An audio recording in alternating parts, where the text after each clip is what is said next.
थक गई हूँ। बाबा एक लम्हे के लिए आंखें खोलें, बाबा एक लम्हे के लिए आंखें खोलें। बस बेटी ने दूसरा वैन किया। बाबा आंखें नहीं खोल रहा। बाबा के सर को हाथों में लिया, बाबा के सर को हाथों में लिया। बाबा आंख नहीं खोल रहे, मेरी गुर्बत का वास्ता। और बाबा आंखें खोले।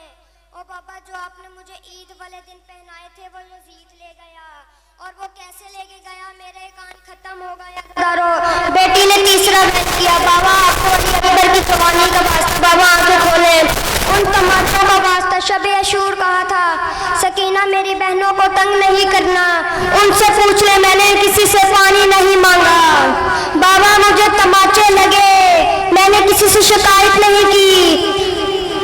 मेरी दादी के शगुफ्ता पहलू, मेरी दादी के शगुफ्ता पहलू